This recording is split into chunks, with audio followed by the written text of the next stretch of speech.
Good morning అండి. ఈరోజు మనం మాట్లాడుకునేది జనసేన ఎమ్మెల్సీ పిఠాపురం అభ్యర్థి అయిన పవన్ కళ్యాణ్ గారు అలా అన్నగారు నిన్న పర్యటన జరిగింది.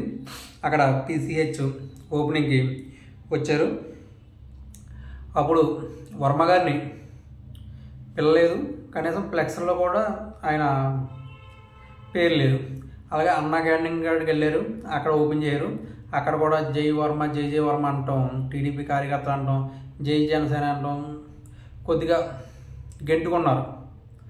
అలాగే నెక్స్ట్ వర్మ గారు జగ్గయ్య చెరువులో ఉన్న పేదల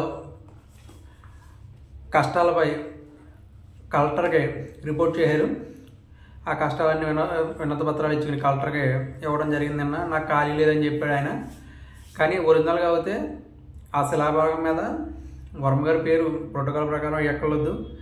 అలాగే ఆయన ఇన్ఛార్జ్ కాబట్టి పిలలేదు.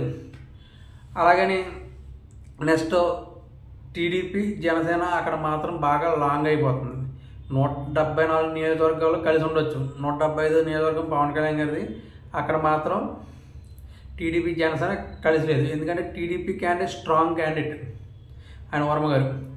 ఆయన వర్గం ఎక్కడన్నా సరే ఆయన సీట్ ఉన్నప్పుడే బయటకు వచ్చి ఫ్లెక్స్లు చింపేసి నెక్స్ట్ ఏమో అన్నీ చేశారు, పాంప్లెట్ తగలెట్టేయడం ఇవన్నీ చేశారు. ఆ తర్వాత నాగబాబు గారు అన్నీ కోళ్ళకొండ ఫ్లెక్స్లు అన్నీ తీసేశారు. నెక్స్ట్ టీడీపీ సపరేట్ అయిపోయింది, ఎక్కడ కూడా కలిసే ఉండట్లేదు. అన్నా కానీ టీడీపీది కాబట్టి వెళ్ళారు. వెళ్ళిన అక్కడ జై జనసేన అంటాం, ఇలా జై టీడీపీ అంటాం, జై వర్మ అంటాం, జై పవన్ కళ్యాణ్ అంటాం. ఇవన్నిటిలో కొంచెం తోసుకున్నారు. అలాగని నిన్నటి ఆగిపోయిందంటే లేదు. ఇవాళ కుమరంపాలెంలో సీసీ రోడ్లు ఓపెన్కి నాగబాబు గారు వచ్చారు.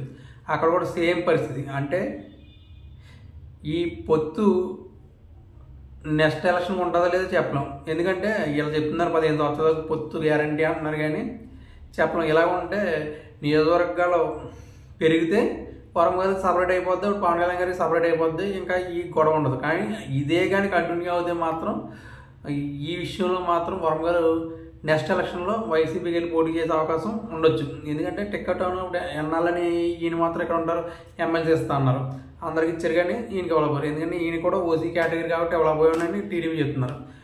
కానీ ఇవ్వాలంటే ఎట్లానే ఇవ్వచ్చు, ఎమ్మెల్సీలు ఆ చేతుల్లో పని. ఇంకోటి పవన్ కళ్యాణ్ గారు ఆపారు, జనసేన వాళ్ళు ఆపారు అన్నారు. నెక్స్ట్ ఏమో ఆవిర్భావ సభలో నాగబాబు గారు ఏమన్నారు, వాళ్ళ కర్మ వాళ్ళు గెలిపించామంటే వాళ్ళ కర్మ అంటే పిఠాపురం ప్రజలు జనసైనికులు అన్నారు. టీడీపీ ఉంది కదా, టీడీపీ గురించి చెప్పలేదు. ఇవన్నీ చూస్తుంటే బొలిబడి అనుకోవచ్చు. ఎందుకంటే ఓకే నెక్స్ట్ ఎలక్షన్ ఎలా ఉంటుందో తెలియదు. ఇప్పుడు అయితే కలిసి పని చేయాలి కదా, లేదు. జనసేన సెపరేట్గా ఉంటుంది, టీడీపీ సెపరేట్ ఉంది. 174 నియోజకవర్గాల్లో రెండు పార్టీలు కలిపే పని చేస్తున్నాయి.